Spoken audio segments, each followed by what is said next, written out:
Hey, J.R. Romano here with the Connecticut Republican Party.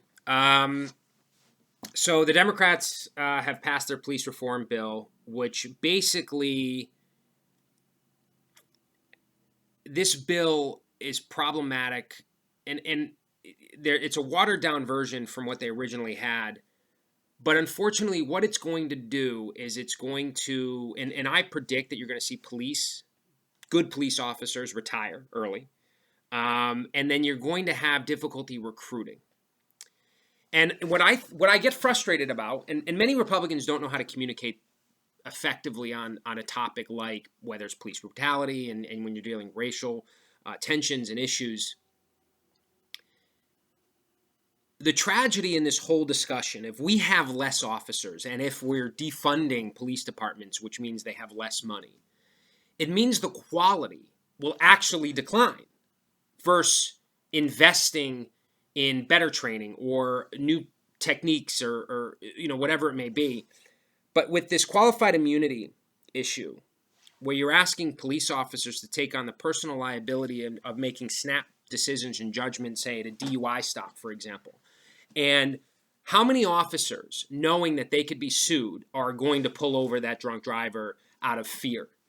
You're going to have officers that are less willing to pull over a drunk driver. You're going to have lots of these small little interactions.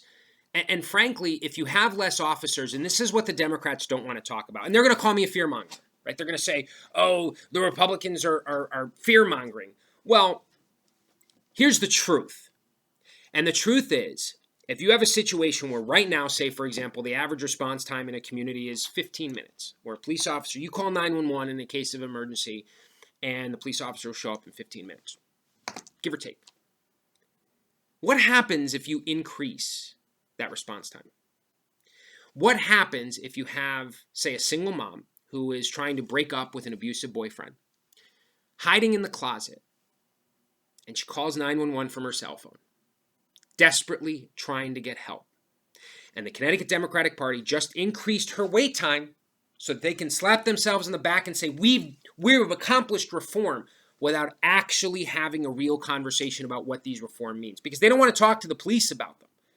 They don't want to talk about good, solid officers with good track records and find out what's the best measure and how to actually go about these reforms, because everyone's in agreement there needs to be reforms. It's just, what are the reforms?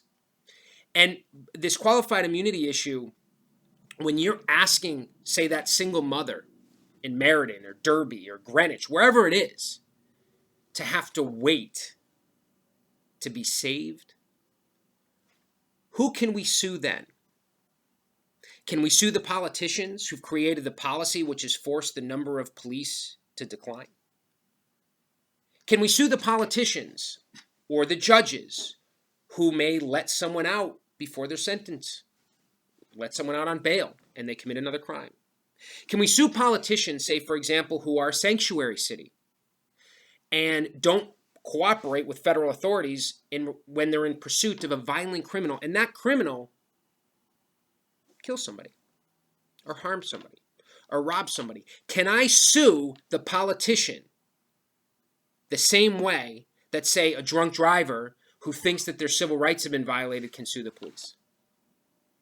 This is very dicey territory, and it's not inspiring people to want to serve their community. And again, I cannot stress enough, there is need for police reform.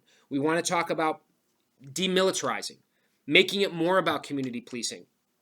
Officers are more than willing to have this conversation with legislators, but the Democrats don't want to hear it, because what they're doing is they're trying to keep their base angry and motivated for an election. Because for the Democratic Party, it's not actually about your community. It's not about your safety. It's about winning elections. That's all they care about. And if it was about your safety and it was about community, they would be honest about these negative impacts that these policies could have.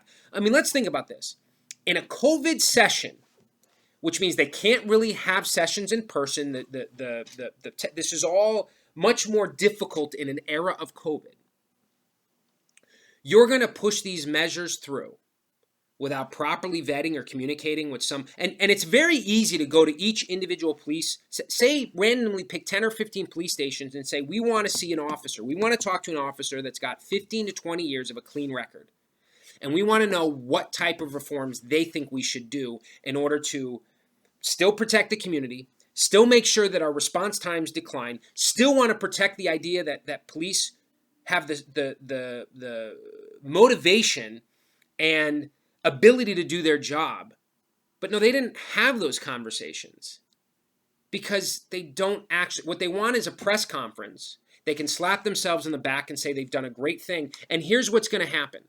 When negative aspects of this bill start to impact communities, they're going to deny it. They're going to blame another thing. They're going to whatever excuse the Democrats can come up with because of the increase in response times. Actually, what they may do is they may start decriminalizing things. Like, for example, and again, I understand the legalized marijuana thing, but my favorite is when the state of Connecticut said, oh, we've reduced crime. Well, yeah, because you started ticketing for marijuana versus arresting. And so in the crime stats, it's going to reflect the reduction, right? That just makes sense. But they never kind of talk about that. So what you're going to start seeing is that this idea of decriminalizing things, and which just means people are less safe, right? And that's not a good thing. Today, the Democratic Party made Connecticut less safe. And I pray to God that the situation that I just described, where a single mother hiding in a closet or behind a locked door doesn't have to wait 45 minutes or an hour before a police officer can get to her home because of the reduction in staff and the lack of funding. Because if that happens, it's on the Democratic Party, nobody else.